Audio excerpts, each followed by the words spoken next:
नमस्कार, आप देख रहे हैं प्रदेश का नंबर 1 और सबसे भरोसेमंद news channel India news Haryana और मैं हूं आपके साथ हैदर जैदी। पंचायती राज संस्थाओं में पिछड़ा वर्ग के आरक्षण का रास्ता साफ हो गया। कैबिनेट की बैठक में आयोग की रिपोर्ट मंजूरी मिल चुकी है। गुरुवार को मुख्यमंत्री की अध्यक्षता में एक बार फिर मंत्रिपरिषद की बैठक होगी, जिसके बाद तस्वीर पूरी तरह से साफ हो जाएगी। पिछड़ा वर्ग के आरक्षण की तस्वीर साफ होते ही चुनाव का शेड्यूल आने की संभावना है, क्योंकि चुनाव आयोग भी सरकार के फैसले के इंतजार में है। आपको बता दें कि सरकार ने पंचायती राज संस्थानों में पिछड़ा वर्ग को 8% आरक्षण देने का फैसला किया था, लेकिन मामला हाईकोर्ट में चला गया था, जिसके बाद सरकार के फैसले पर भी रोक लग गई, जिसके बाद सरकार ने आयोग गठित किया। अब आयोग ने पिछड़ा वर्ग की आबादी के हिसाब से आरक्षण देने की सिफारिश की है। अब गेंद सरकार के पाले में है। गौर करने वाली बात यह भी है कि सुप्रीम कोर्ट ने राज्य सरकार को 30 सितंबर तक चुनाव करवाने के निर्देश दे दिए हैं। तो पिछड़ा वर्ग आरक्षण को लेकर यह मामला रुका हुआ था, मामला हाईकोर्ट चला गया था, लेकिन अब पिछड़ा वर्ग आयोग की रिपोर्ट को मंजूरी मिल चुकी है। कल इसमें फिर फाइनल डिसीजन आ जाएगा। गुरुवार को दोपहर 3 बजे कैबिनेट की बैठक हुई और उसके बाद यह साफ हो गया कि कल फिर इस पर फाइनल होगा। आरक्षण का रास्ता साफ, पिछड़ा वर्ग के आरक्षण का रास्ता साफ हो चुका है। आपको बता रहे हैं ग्राफिक्स के जरिए पंचायती राज संस्थानों में मिलेगा आरक्षण, तो पंचायती राज संस्थानों में आरक्षण मिलेगा। पिछड़ा वर्ग आयोग की रिपोर्ट मंजूर हुई है और आरक्षण का रास्ता अब साफ हो गया। कैबिनेट को आयोग की रिपोर्ट स्वीकार हो चुकी है।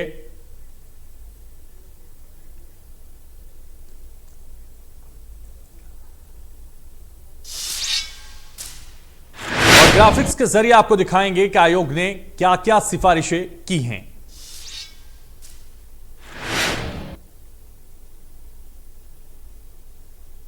आयोग की सिफारिश आपको बता रहे हैं, पंच का पद पिछड़े वर्ग ए के लिए आरक्षित हो, यह कहा गया। आयोग की तरफ से सिफारिश की गई पंचायत के लिए हर पंचायत में पिछड़े वर्ग ए से संबंधित कम से कम एक पंच हो, यह कहा गया है, सिफारिश की गई है। एक ब्लॉक में सरपंच के पदों की कुल संख्या 8% आरक्षित होगी, यह भी कहा गया है। तो ये सिफारिशें की गई हैं जो लगातार आपकी टीवी स्क्रीन पर हैं। हर पंचायत समिति में सदस्य पद के आरक्षित होंगे। पिछड़ा वर्ग ए को आरक्षण का लाभ मिलेगा और आयोग की सिफारिश के लिए आरक्षण अनुसूचित जाति और बीसीए के पक्ष में है। यह सिफारिश की गई है आयोग की तरफ से। पंचायत समिति के लिए आरक्षित कुल सीटें 50% से अधिक नहीं होगी। कि बैकवर्ड क्लासेस को पंचायत में रिजर्वेशन देने का प्रस्ताव आया है। बैकवर्ड क्लास आयोग की तरफ से अपनी रिपोर्ट प्रस्तुत की है।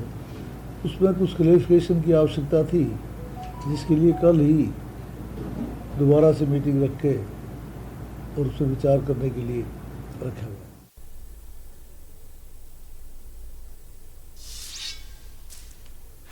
एक हफ्ते में चुनाव का शेड्यूल जारी हो सकता है। राज्य चुनाव आयुक्त धनपत सिंह ने जानकारी दी। इंडिया न्यूज हरियाणा से खास बातचीत में धनपत सिंह ने कहा कि पहले चरण में जिला परिषद पंचायत समिति के चुनाव होंगे।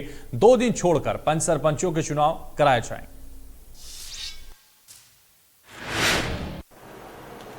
हरियाणा में पंचायत चुनाव को लेकर लगातार कयास लगाए जा रहे हैं, अफवाहों का दौर भी चल रहा है। ऐसे में यह जरूरी है कि आखिर हरियाणा में चुनाव कब होने हैं। आज हम रेवाड़ी में और हरियाणा के जो चुनाव आयुक्त है धनपत सिंह जी हमारे साथ मौजूद है, उनसे ही जानेंगे आखिर हरियाणा में चुनाव कब होंगे, आखिर कब इन जो कयास लगा जा रहे हैं इन पर विराम कब लगेगा। सर, जिस तरह से लगातार कयास लगा रहे हैं, क्या कहेंगे? इंतजार की घड़ियां खत्म होने वाली हैं। जैसे कि आप लोगों ने भी आज समाचार पत्रों में पढ़ा, आप लोगों के माध्यम से मुझे भी जानकारी मिली कि जो राज्य पिछड़ा वर्ग आयोग है उसने अपनी रिपोर्ट दे दी है और वो आज कैबिनेट में रखी जाएगी। तो इस बारे में जैसे राज्य सरकार से बैकवर्ड क्लासेस के रिजर्वेशन का जो फैसला होता है और वार्ड वाइज ड्रॉ की लिस्ट आती है मेरे पास, तो उसी समय चुनाव आयोग उसकी चुनाव की घोषणा कर देगा। लगातार अफवाहों का दौर, कयासों का दौर लगातार चल रहा है। हर कोई जानना चाहता है कि इलेक्शन कब होंगे। तो बतौर चुनाव आयुक्त लोग हरियाणा के लोगों को किस तरह से आश्वस्त करेंगे कि आखिर चुनाव कब तक होंगे, क्या डेट हो सकती है आने वाले दिन में। आखिर हरियाणा के लोग भी कयासों से कहीं ना कहीं पिछले 1.5 साल से चुनाव लंबित है और कहीं ना कहीं परेशान भी आ चुके हैं, विकास कार्य भी ठप है। मुझे भी इस बारे में बार बार फीलर्स और उस तरह की जो है शिकायतें भी मिलती रही हैं कि भी 1.5 साल हो गया है चुनाव क्यों ड्यू हुए, अभी तक चुनाव नहीं हो पाए हैं। मैं भी इसको लेकर चिंतित हूँ, लेकिन एक प्रक्रिया है, वो जब तक प्रक्रिया पूर्ण नहीं हो जाती उसके आगे चुनाव का शेड्यूल जारी नहीं हो सकता। तो अब निश्चित तौर पर तिथि तो बताना आज संभव नहीं होगा, लेकिन उम्मीद है कि अगले हफ्ते 10 दिन में हम इस बात पे पूरा निर्णय ले पाएंगे। सर, माने कि अक्टूबर के फर्स्ट वीक इस तरह के यदि आप 1 वीक में कोई अनाउंस करते हैं तो अक्टूबर के फर्स्ट वीक तक चुनाव अनाउंसमेंट होने के बाद 30 दिन का समय लगेगा। तो उस हिसाब से जैसे ही अनाउंसमेंट होती है, जैसे हमें हरी झंडी जैसे कह सकते हैं कि भी कैबिनेट की तरफ से क्या निर्णय होता है, विभाग की तरफ से ड्रॉ फ्लोट्स होते हैं, क्योंकि एससी का तो ऑलरेडी हुआ है, विमेन का भी हुआ है, बैकवर्ड क्लासेस रिजर्वेशन का जो भी फैसला आता है उस पर ये मुनसर करता है। लोगों को अफवाहों पे ध्यान न दें, क्या कहेंगे हरियाणा के लोगों को? नहीं, अफवाहों पे ध्यान ना दें, जहाँ इतना सब्र किया सबने साथ दिया, थोड़े दिन और इंतजार करें, बट ये इंतजार अब बहुत लंबा नहीं होगा, ये मैं आश्वस्त कर सकता हूँ। जिस तरह से हरियाणा चुनाव आयुक्त धनपत सिंह ने कहा कि लोग अफवाहों पर ध्यान न दें, जल्द ही जो लंबा इंतजार है खत्म होने वाला है, ऐसे में लोग थोड़ा इंतजार करें और चुनाव की तारीख भी घोषणा होगी, उसके 30 दिन बाद चुनाव भी करा लिए जाएंगे। अब ऐसे में देखना होगा कि आखिर आज कैबिनेट की मीटिंग में क्या निर्णय लिया जाता है, इसके बाद ही जो हरियाणा चुनाव आयोग है आगे के निर्णय लेगा। रेवाड़ी से अमित विश्वकर्मा, इंडिया न्यूज हरियाणा।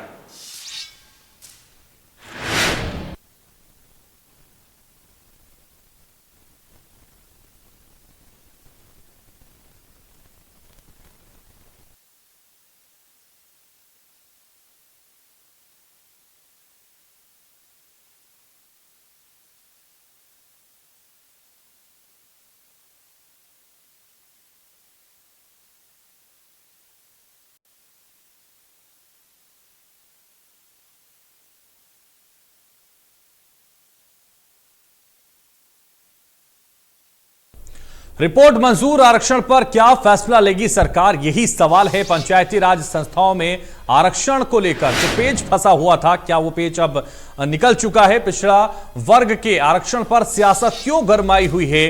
30 सितंबर चुनाव की डेडलाइन, शेड्यूल कब आ सकता है?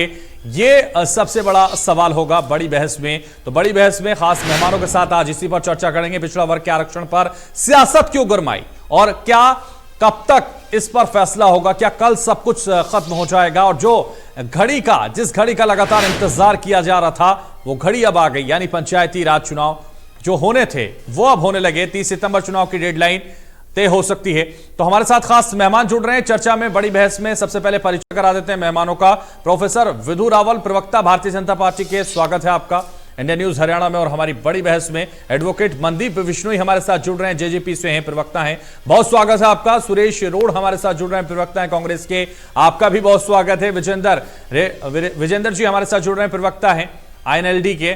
और एडवोकेट विजेंद्र धनखड़ हमारे साथ जुड़ रहे हैं, प्रवक्ता है आम आदमी पार्टी के, आपका भी बहुत स्वागत। चर्चा की शुरुआत करेंगे और चर्चा की शुरुआत इसी से करेंगे क्योंकि पिछड़ा वर्ग के आरक्षण का रास्ता लगभग साफ माना जा रहा है। रिपोर्ट मंजूर हो गई है ऐसा कहा जा रहा है, कल ये सब साफ हो जाएगा। मनदीप बिश्नोई जी, सबसे पहले आप ही से जानेंगे, क्या जिसका इंतजार किया जा रहा था, कई लगभग 1.5 सालों से जिसका इंतजार किया जा रहा था, वो घड़ी आ गई है, यानी अब रास्ता साफ हो जाएगा चुनाव का? निश्चित तौर पर हैदर, ये बहुत बड़ी खुशी की बात है कि बहुत से साथी जो छोटी सरकार के अंदर, गांव की सरकार के अंदर अपना प्रतिनिधित्व, अपने आप को एक प्रतिनिधि के तौर पर गांव की तरफ से चुन करके और उनकी सेवा करना चाहते थे, वो काफी लंबे समय से इस इंतजार में थे। लेकिन सरकार की एक बात थी कि पंचायती राज जो व्यवस्था है वो लोकतंत्र की सबसे मजबूत व्यवस्था है। इस व्यवस्था में प्रत्येक वर्ग को, चाहे वो महिला है, चाहे वो BCA है, BC दूसरे OBC हैं और शेड्यूल कास्ट और जो भी है, उन सबको प्रतिनिधित्व मिले और उनमें कोई कानूनी पेचीदगी ना आए। तो कानूनी पेचीदगी दूर करने में थोड़ा बहुत समय लगता है, इसी वजह से ये पेचीदगियां दूर करने के लिए इतना समय लगा। लेकिन निश्चित तौर पर जब फाइनल घड़ी आ चुकी है और निश्चित तौर पर चुनाव आयुक्त को भी हमने सुना और सरकार की तरफ से भी उन्हें जी। पूरी तरह से कह दिया गया है कि आप चुनाव करा सकते हैं जब भी चुनाव आयोग ठीक समझे। पूरी की पूरी रिपोर्ट्स उनको सौंप दी गई है। तो निश्चित तौर पर जल्द ही महीने सवा महीने के अंदर गांव की छोटी सरकार, जिला परिषद की सरकार चुन करके आएगी और निश्चित तौर पर जो विकास की गंगा जो पहले से बहती आ रही है गठबंधन की सरकार में, दुष्यंत जी चौटाला चलिए, ठीक है। ने शुरू से कहा था, हरी चुनरी चौपाल के माध्यम से नैना सिंह चौटाला जी ने कहा था जी। कि महिलाओं को पूरा अधिकार दिया जाएगा। दुष्यंत जी ने कहा था कि पिछड़ा वर्ग ए को पूरा उनका जो अधिकार विदुर, है गांव की ठीक है। सरकार में वो मिलेगा। ठीक है वो आज मनदीप जी, कामयाब मनदीप जी हुआ आपको है। इसके लिए मनदीप जी गठबंधन आपको रोकना सरकार के चाहूंगा। सभी नेताओं को बधाई, विदु रावल जी शुभकामनाएं। भी हैं हमारे साथ, उनका भी मैं रिएक्शन ले लेता हूं क्योंकि सबका रिएक्शन जल्दी से ले लेते हैं। प्रोफेसर विदु रावल जी, क्या आरक्षण का पैमाना होगा और क्या अब कुछ सब कुछ ये जो पेच फंसा हुआ था आरक्षण को लेकर वो कल खत्म हो जाएगा, उसके बाद चुनावों की तारीखों का ऐलान निश्चित तौर पे हो जाएगा? जैदी साहब, ये एक बहुत ऐतिहासिक क्षण है जी। पूरे हरियाणा के लिए, जी, हरियाणा की जनता के लिए और जी। विशेषकर जो गांव की जो सरकार बनने जा रही है तो ग्रामवासियों के लिए एक ऐतिहासिक क्षण है। ऐतिहासिक इसलिए कह रहा हूं क्योंकि पिछड़े वर्ग में भी जो ए ब्लॉक है, बीसी के जो वास्तविक तौर पर पिछड़ा हुआ वर्ग है, उसने कितना बड़ा संघर्ष जो है इस पूरे मामले में वर्षों तक किया। एक के बाद एक सरकारें आई, वो मांग रखते रहे लेकिन किसी ने उनकी मांग पर गौर नहीं किया। लेकिन ये भाजपा की सरकार ने 7 नवंबर 2020 को जो ऐतिहासिक संशोधन किया था हरियाणा पंचायती राज अधिनियम 1994 के अंदर, उसकी धारा 9 की उपधारा 5 में संशोधन करके हमने जो BCA को हमने जो आरक्षण दिया था कि हर ब्लॉक समिति में कम से कम 2 सीटें और इससे अधिक जो है उनकी अगर पॉपुलेशन उनसे ज्यादा है, पॉपुलेशन अनुपात जो है, जनसंख्या अनुपात ज्यादा है तो ज्यादा भी, लेकिन कम से कम 2 सीटें किस प्रकार से ब्लॉक में, किस प्रकार से जिले के अंदर हमने ये आरक्षित की थी। तो ऐतिहासिक फैसला था जी। इसको लेकर वो जो लोग, जो विपक्षी लोग जो कभी सरकारों में रहा करते थे और वो सरकारों में रहते हुए BCA को उनके अधिकारों से वंचित करते रहे, वही लोग, विपक्षी लोग जो हैं, अपने लोगों द्वारा कोर्टों में जाकर 1.5 साल इस चुनाव को उन लोगों ने लटकाया। हमने आज से 1 साल पहले, यानी आज 31 अगस्त 2022 को मैं आपसे बात कर रहा हूं, हमने 1 सितंबर 2021 को, जैदी साहब सुनने वाली बात है ये, हमने हलफनामा देकर माननीय हाई कोर्ट को हमने हलफनामा देकर कहा था कि हरियाणा की सरकार जो है चुनाव करवाने को तैयार है। और उसके बाद एक के बाद एक, मैं आपको डेट जल्दी से, बहुत जल्दी से बता देता हूं कि दूसरे पक्ष को, जो याचिका पक्ष था, जिसके पास तुरंत जवाब होना चाहिए था, उसको मौका दिया गया। उसको मौका दिया गया 11 अक्टूबर 2021 को कि आए अपना पक्ष रखें, नहीं रखा। 30 नवंबर को दोबारा मौका दिया, नहीं रखा। 18 जनवरी 2022 को फिर से मौका दिया, नहीं रखा उन लोगों ने पक्ष। 21 मार्च को फिर से मौका दिया 2022 में, नहीं रखा। अब तक जाकर कोर्ट भी ये समझ चुका था ये केवल और केवल याचिका जो है ये वंचित करने के लिए, ओबीसी वर्ग को उनका अधिकार देने से वंचित करने के लिए है, 1, और हरियाणा को ग्रामीण सरकार से वंचित करने के लिए 2। इसलिए हरियाणा और पंजाब हाई कोर्ट जो है, Punjab and Haryana high court ने 4 मई को ऐतिहासिक फैसला सुनाया था, जिसमें सारे जिस प्रकार का स्टे था वो हटा लिए गए थे और हरियाणा सरकार को कहा था कि दे मस्ट गो अहेड। इसके बाद भी कुछ लोग सुप्रीम कोर्ट में गए, वो एक याचिका जरूर लंबित है, लेकिन ऐतिहासिक इसलिए है कि ऐतिहासिक समय में जो बैकवर्ड कमीशन है उसने अपनी रिपोर्ट दी है। ये आमतौर पर कमीशन सालों साल बनने के बाद अपनी रिपोर्ट नहीं देते, इन्होंने रिकॉर्ड समय में अपनी रिपोर्ट देकर सारा रास्ता बना दिया। और जो लोग, ये जो दुष्ट लोग जो हैं, ओबीसी वर्ग को उनकी आरक्षण से वंचित करना चाहते थे और हरियाणा की ग्रामीण सरकार से वंचित करना चाहते थे, उनको आज जरूर उनके यहाँ पर मातम का विषय जरूर रहेगा। लेकिन हरियाणा के लिए ऐतिहासिक है, हरियाणा के प्रत्येक ग्रामीण के लिए एक आज ऐतिहासिक क्षण है। अब पूरे रास्ते खुल चुके हैं, अब चुनाव होंगे और चुनाव में जो है हरियाणा की जनता, हरियाणा की ग्रामीण जनता अपनी अपेक्षाओं की सरकार चुनेगी। बिल्कुल, तो ये ऐतिहासिक क्षण प्रोफेसर विधु रावल बता रहे हैं। सुरेश रोड जी, आपके पास आना चाहूंगा और आपका भी रिएक्शन चाहूंगा, क्योंकि ऐतिहासिक क्षण को आप कैसे देख रहे हैं? आरक्षण का रास्ता साफ हो चुका है।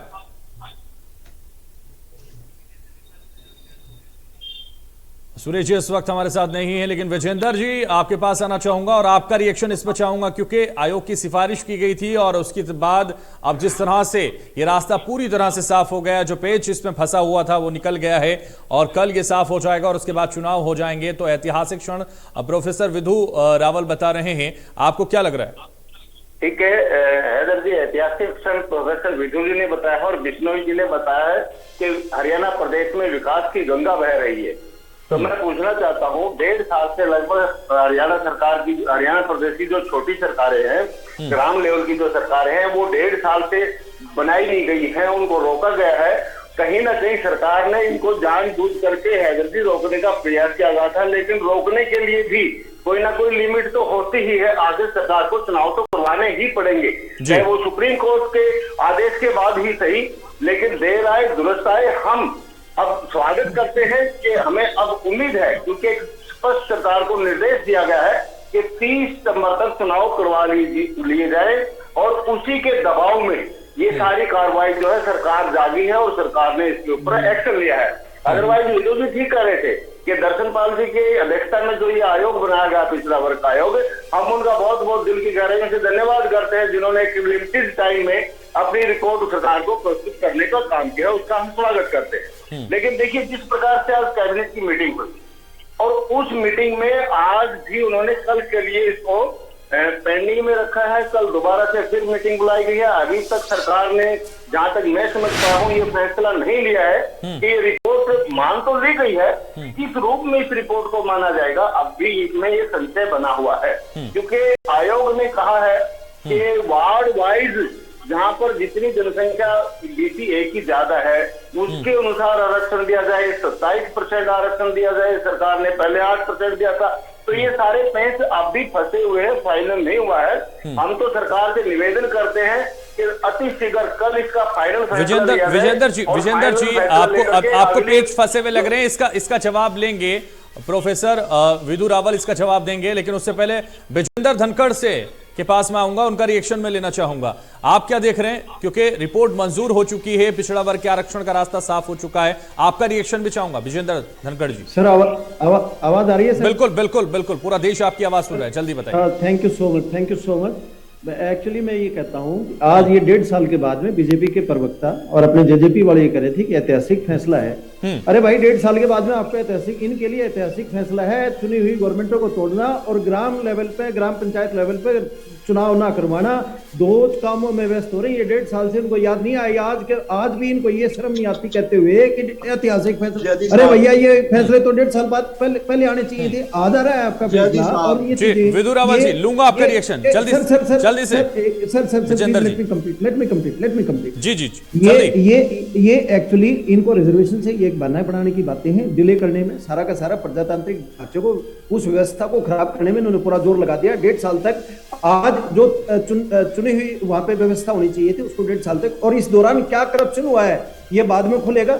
ये सारी की सारी साजिश गवर्नमेंट ने जो डिले किया सारा का सारा, इनके पास कोई जवाब नहीं। आज ये करें कि और मुझे तो हैरानी थी रावल जी, विधु रावल जी एक चीज कह रहे थे कि कुछ दुष्ट लोग। अरे भैया बताओ वो कौन है दुष्ट लोग? अरे इस तरह की भाषा क्यों यूज कर रहे हो? कौन थे?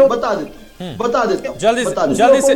विजेंद्र जी अब विजेंद्र जी जवाब ले लेते हैं। विधु रावल जी आपका रिएक्शन जल्दी से। They are busy in killing the democracy. They are just busy in ठीक है विजेंद्र जी अब विजेंद्र धनखड़ जी अब जवाब ले लेते हैं, जिनकी सरकार है वो जवाब दे रहे हैं। विधु रावल जी जल्दी से।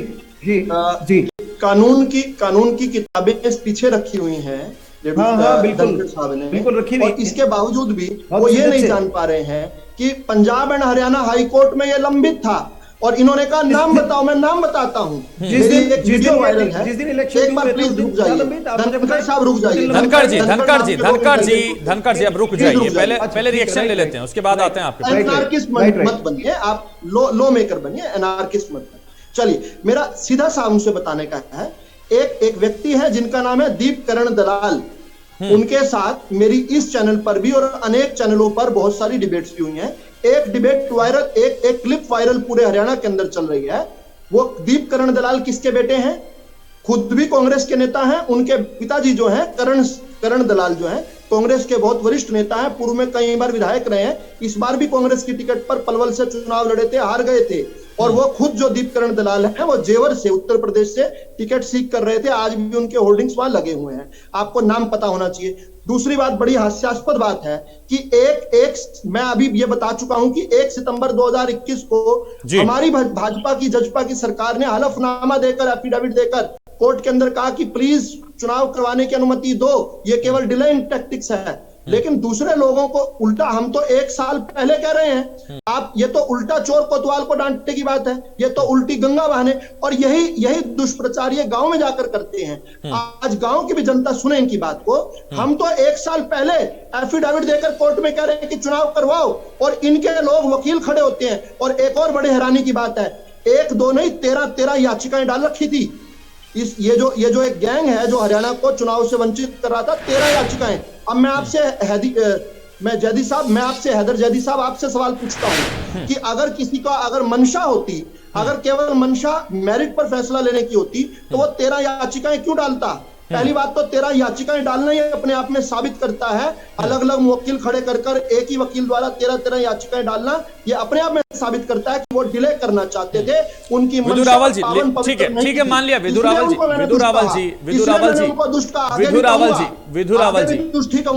रावल जी, मान लिया, आप ठीक कह रहे हैं, लेकिन एक सवाल है, ये आरक्षण का पैमाना क्या होगा? हाँ, ये बहुत अच्छा सवाल है आपका। देखिए, जो हमारी पंचायत समिति होती है, यानी ब्लॉक समिति जो है वो, और जिला परिषद जो समिति है, उसमें मिनिमम 2 सीटें, इससे और अगर पॉपुलेशन कहीं पर ज्यादा है तो उसमें भी 8% तक का हमने ये संशोधन किया था 7 नवंबर 2020 को। अभी जो कमीशन की रिपोर्ट आई है, बीसी कमीशन की रिपोर्ट आई है दर्शन पाल जी के नेतृत्व में, उसने भी पीपीपी यानी परिवार पहचान पत्र के तहत जो है, उन्होंने भी जो है कुछ सुझाव दिए हैं, उनकी भी अनुपालना होनी है। इसलिए कल दोबारा जो है कैबिनेट इसको अप्रूव करेगी, दोबारा कैबिनेट बैठ रही है इसके लिए। तो पहली बात तो ये पंचायत समिति और जिला परिषद का तो ये, और सरपंच पद जो है वो पूरे डिस्ट्रिक्ट के अंदर 8% तक BCA यानी पिछड़ी जातियों में जो A ब्लॉक है उनके लिए आरक्षित हो चुकी है। इसके लिए ये एक ऐतिहासिक क्षण है, कल इसको कैबिनेट भी पारित कर देगा। इस ऐतिहासिक क्षण पर सुरेश रोड भी कांग्रेस से हमारे साथ जुड़ गए इस वक्त, उनका भी रिएक्शन ले लेते हैं। ऐतिहासिक क्षण है, प्रोफेसर विधु रावल लगातार कह रहे हैं, और ये जो क्षण है यानी जिसका इंतजार था वो घड़ी अब आ गई, चुनाव अब हो जाएगा, कल पेज सारे निकल जाएंगे, साफ हो जाएंगे कैबिनेट की बैठक के बाद। क्या लग रहा है आपको? देखिए, विधु रावल जी अपनी पार्टी की जो परंपरा है उसको बेखूबी निभा रहे हैं, इसके लिए मैं इनको बधाई देता हूं। आपने निभाते क्या? आपदा पे हम निभा रहे हैं, सबको निभानी चाहिए, जाहिर है। तो मैं ऑब्जेक्शन थोड़ी कर रहा हूं, आप मेरी बात, आपका रिएक्शन चाह रहा हूं सर, मैं पिछड़ा वर्ग के आरक्षण पर आपका रिएक्शन चाह रहा हूं। मैं रिएक्शन दे रहा हूं, मैं ये कह रहा हूं आपदा के ऊपर जश्न मनाना कोई बीजेपी से सीखे और मेरे साथी विधु रावल से सीखे। आज इस डिबेट के ऊपर ना तो ये आरक्षण के ऊपर हो रही है, ये डिबेट इस विषय पे हो रही है कि 2 साल तक आपने पंचायत के चुनाव क्यों नहीं करवाए, और ये कह रहे हैं कि ये ऐतिहासिक क्षण है, जैसे नरेंद्र मोदी 2014 की शपथ लेने जा रहे हो। अरे आपने हरियाणा के, आप ये मानते हैं कि नरेंद्र मोदी जब शपथ लेते हैं तो ऐतिहासिक क्षण होते हैं? आप ये तो मानते हैं कम से कम? मैं नहीं मानता, गोदी मीडिया आप ही कह रहे हैं ना, आप ही कह रहे हैं, अभी आप ही कह रहे हैं। सुरेश रोड जी, इस तरह के शब्दों का व्यवहार ना करें, डिबेट की गरिमा को बनाए रखिए। आप ही कह रहे हैं कि प्रधानमंत्री शपथ लेने जाते हैं तो वो ऐतिहासिक क्षण होते हैं।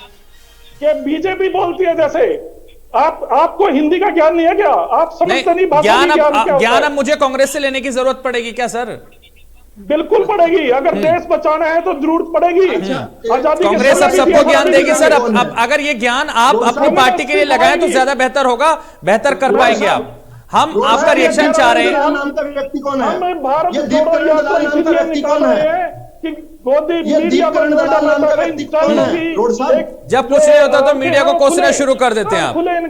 रोड साहब सीधा बताइए, दीपकरण दलाल नाम का व्यक्ति कौन है? ये कौन है ये जिसने इतने वर्षों तक जो है 1.5 वर्ष तक हमें वंचित रखा? कौन है ये? क्या इसका कांग्रेस से तो वास्ता नहीं है कोई? आप सुनाएंगे नहीं, आप बताइए ना, दीपकरण दलाल कौन है ये आदमी? हरियाणा में पंचायत के चुनाव क्यों नहीं हुए?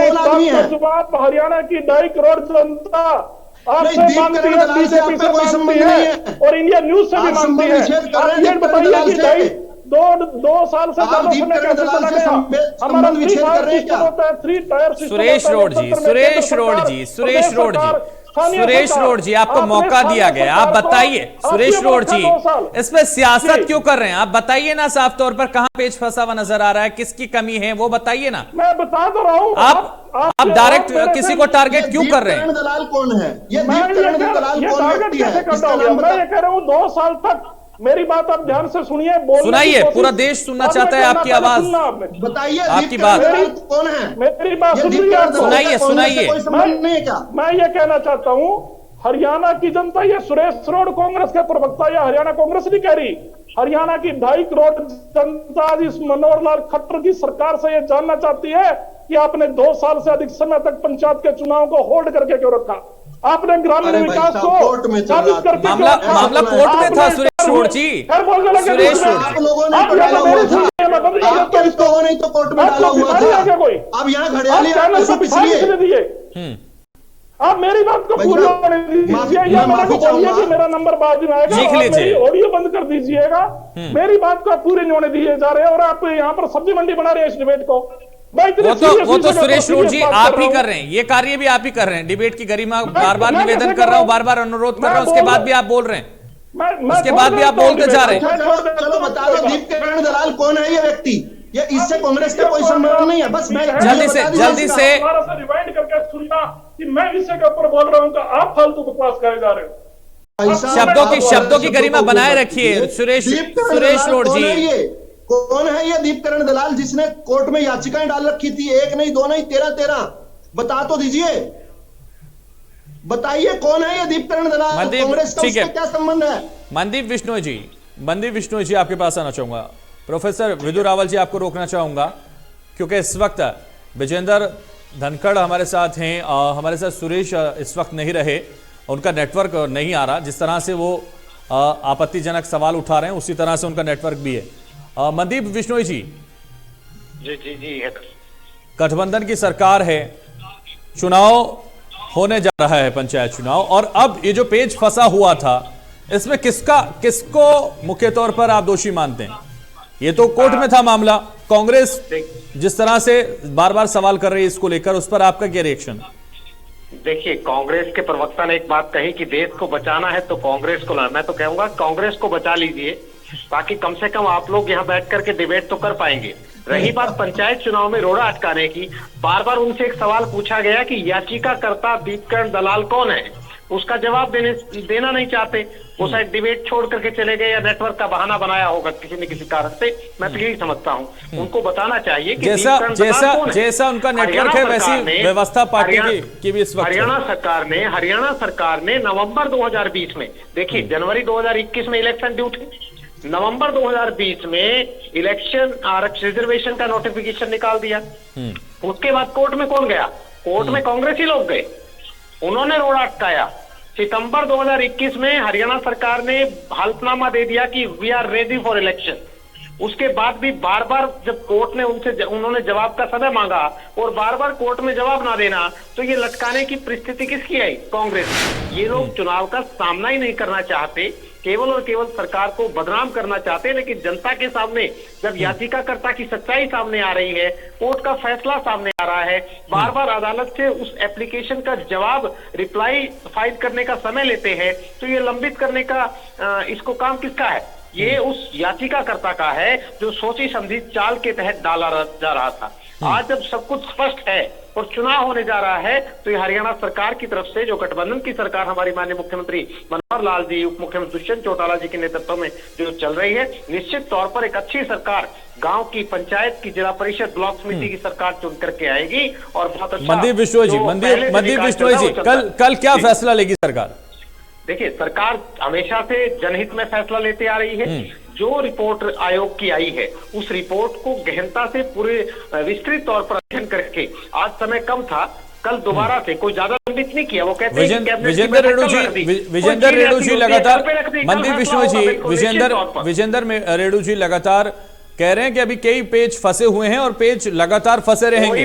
कोई पेच नहीं फंसा हुआ है। आप लोग चुनाव की तैयारी कीजिए रेडू साहब। हरियाणा की जनता आपका स्वागत करने के लिए तैयार है। किस प्रकार से करें, जिस प्रकार नगर परिषद नगर निकाय चुनाव में किया, ग्राम पंचायत के चुनाव में भी आपको वही अस्त्र वही आईना दिखाने जा रही है।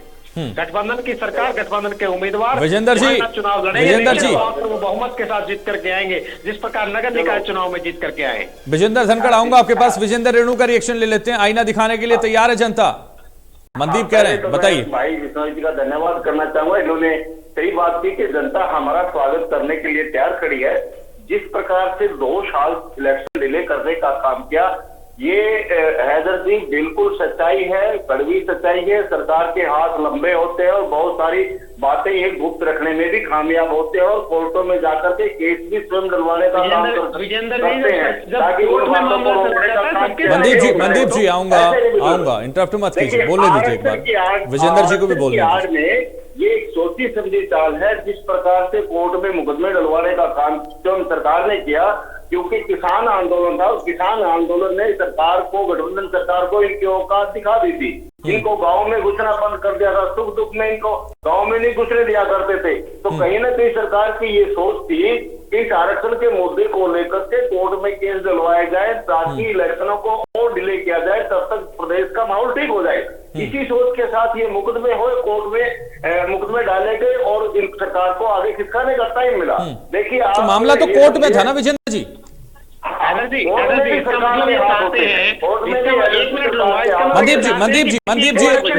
मनदीप बिश्नोई जी, आऊंगा, रिएक्शन लूंगा, बोलने दीजिए एक बार। विजेंद्र जी को मन में जो भी है वो बाहर आने दीजिए, उसके बाद जवाब दीजिए। मेरा जुबान बाहर निकलवा दो। जिस प्रकार से निकालिए फैसला दिया कि नगर निकाय चुनाव करवा लिए जाए, उससे पहले पंचायत चुनाव कराने की हरी झंडी हाई कोर्ट ने दे दी थी कि पंचायत चुनाव करवा लिए जाए।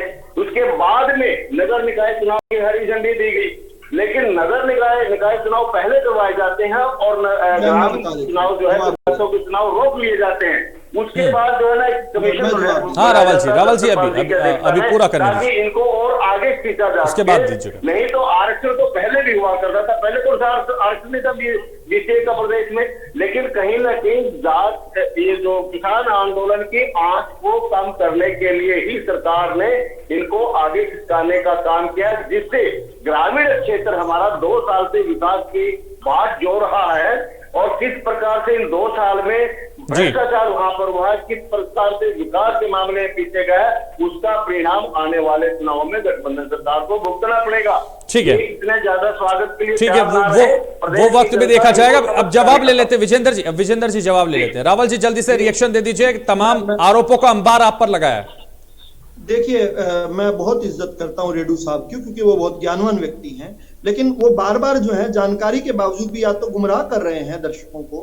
मैं बार बार बता रहा हूं कि सिविल रिट 1317 ऑफ 2021 और सिविल रिट 2013 ऑफ 2021, ये 2 सिविल रिट जो हैं, ये जो 7 दिसंबर 2020 को जो हरियाणा की सरकार ने, भाजपा जजपा सरकार ने जो ऐतिहासिक संशोधन किए थे, उसके खिलाफ ये 2 याचिकाएं डली थी। अब जब आप मान रहे हैं कि मामला कोर्ट में है और आप जब मान रहे हैं कि हमने 1 साल पहले यानी कि 1 सितंबर 2021 को हमने हलफनामा देकर कोर्ट से निवेदन किया, हमारे निवेदन को स्वीकार किया कोर्ट ने अपनी तरफ से कोई आदेश नहीं दिया। जैसा धनखड़ जी गलत बोल रहे थे, धनखड़ जी जानकारी लेकर बैठना चाहिए। हमारे निवेदन को स्वीकार किया कोर्ट ने, हमारे निवेदन को स्वीकार करके कोर्ट ने कहा कि याचिकाकर्ता की शायद मंशा ठीक नहीं है और कोर्ट हरियाणा सरकार को चुनाव करवाने की अनुमति मिलनी चाहिए। 4 मई 2022 को यह फैसला आया। इस फैसले के विरुद्ध भी सुप्रीम कोर्ट में गए, लेकिन अब तक स्टे नहीं ले पाए। एक सवाल रेडू साहब ने एक बड़ा महत्वपूर्ण सवाल पूछा अभी कि भाई फैसला तो दोनों के लिए आया था। नहीं साहब, 2 अलग अलग फैसले थे।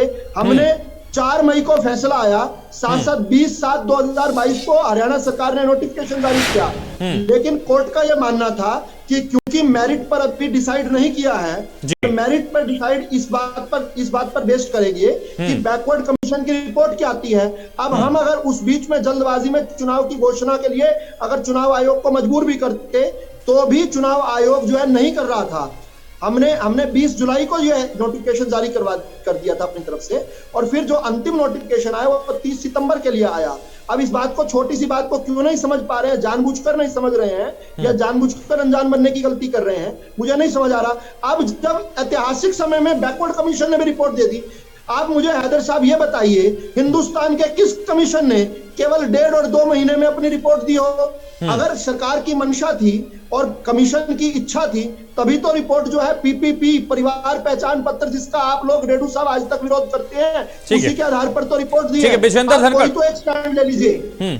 विजेंद्र धनखड़ जल्दी से जी, मैं पहले तो ये कहता हूँ कि अब की बार ये जब गांव में जाएंगे इनको पता लगेगा कितना बड़ा ऐतिहासिक फैसला ये बता रहे हैं। और अब की बार सर मुझे बोलने दो प्लीज, लेट मी कंप्लीट। देखो मैंने लेट मी कंप्लीट प्लीज। आप देखो विधु रावल जी, विधु रावल जी, विधु रावल जी, मैं आई नेवर विधु रावल जी,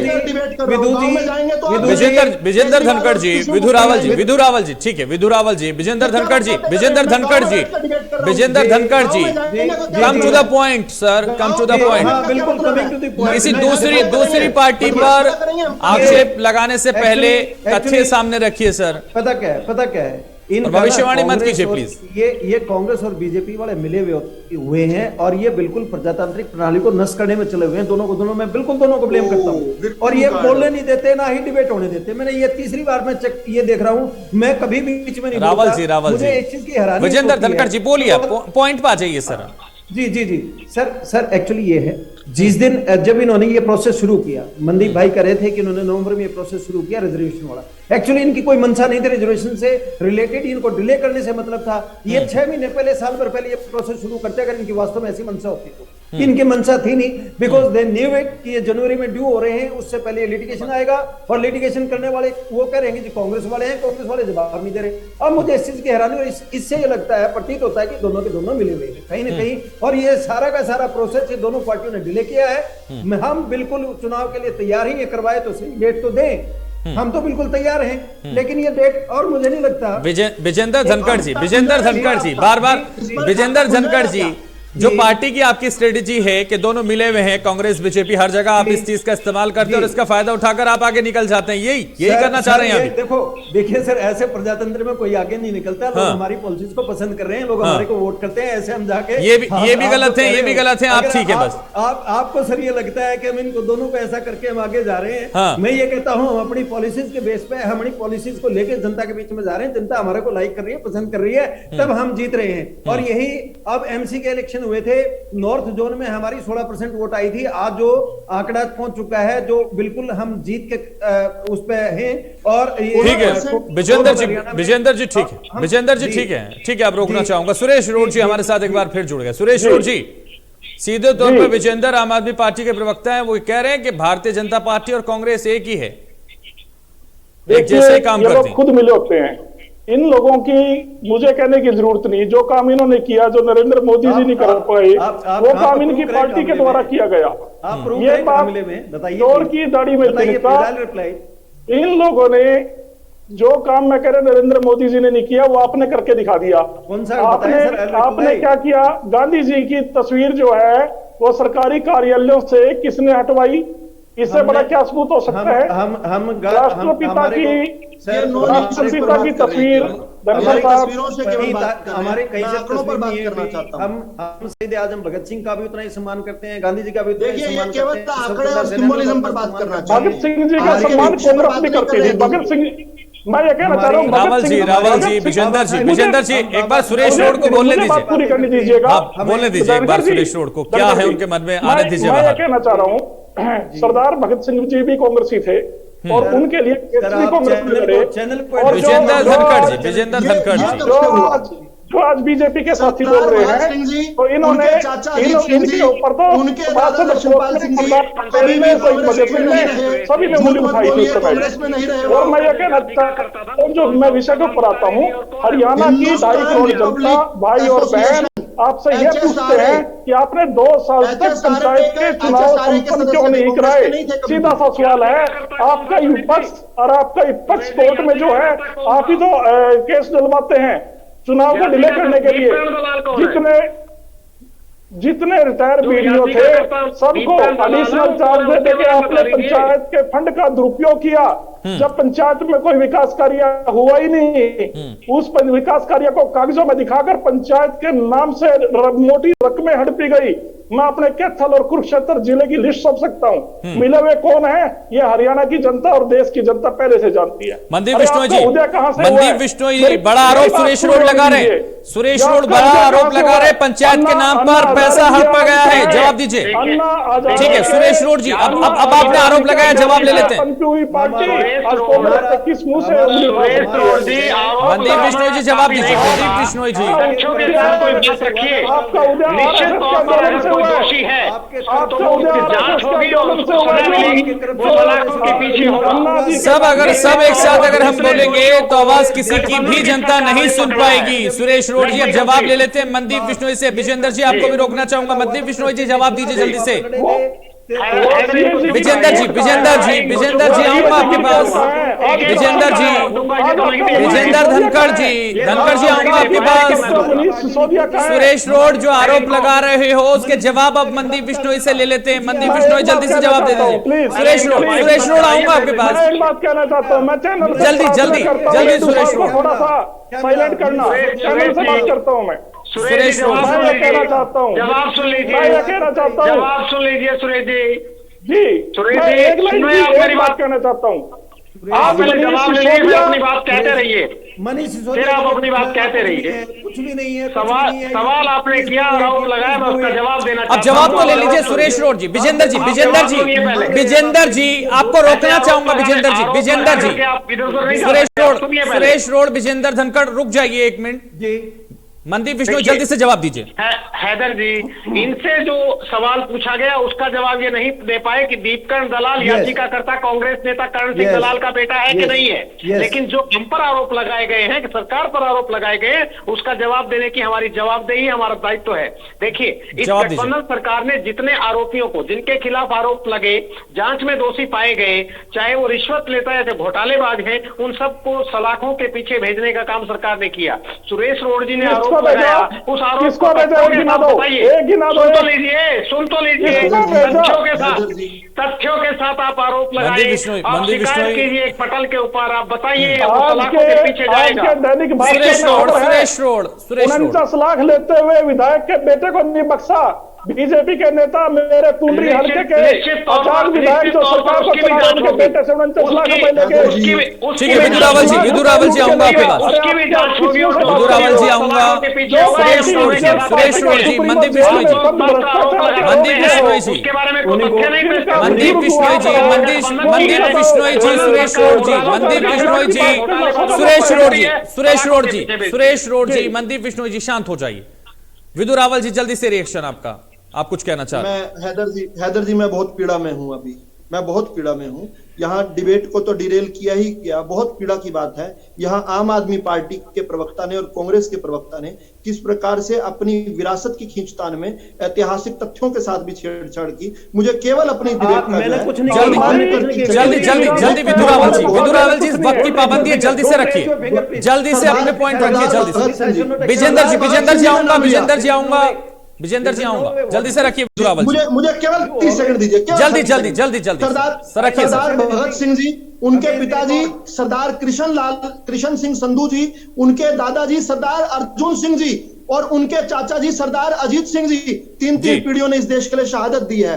उन वक्त अभी कांग्रेस पार्टी में नहीं रहे, वो HSRA में थे, हिंदुस्तान सोशलिस्ट रिपब्लिक पार्टी में सरदार अजीत सिंह। अरे एक बार रुक जाओ सुरेश अरोड़ा जी, सुरेश अरोड़ा जी सुन लीजिए, सुरेश अरोड़ा जी आपकी भी सुनी। सुरेश अरोड़ा जी, प्रधानमंत्री इतना कमजोर हो गया कि पंजाब से यू टर्न। सुरेश अरोड़ा जी, सुरेश रोड जी, सुरेश रोड जी, सुरेश रोड जी अब शांत हो जाए। सुरेश रोड जी, सुरेश रोड जी, सुरेश रोड जी, सुरेश रोड जी, 1 by 1, सुरेश रोड जी, सुरेश रोड जी, सुरेश रोड जी 1 by 1। अगर इतना पार्टी के लिए मेहनत करेंगे तो ज्यादा बेहतर होगा सर, फील्ड में जाकर। केवल प्लीज रिक्वेस्ट है विदुरावल जी, विदुरावल जी जल्दी। सुरेश रोड जी शांत हो जाइए। जो भगत सिंह के चाचा जी थे, सरदार अजीत सिंह जी, उन्होंने डलहौजी में 15 अगस्त 1947 को अपने प्राण त्याग दिए थे। वो रो रहे थे, देश का विभाजन हो रहा था। जब नेहरू साहब कबूतर उड़ा रहे थे उस समय वो देश के विभाजन के कारण, इसलिए नहीं। अजीत सिंह जी की डलहौजी में आप क्या बात कर रहे हैं?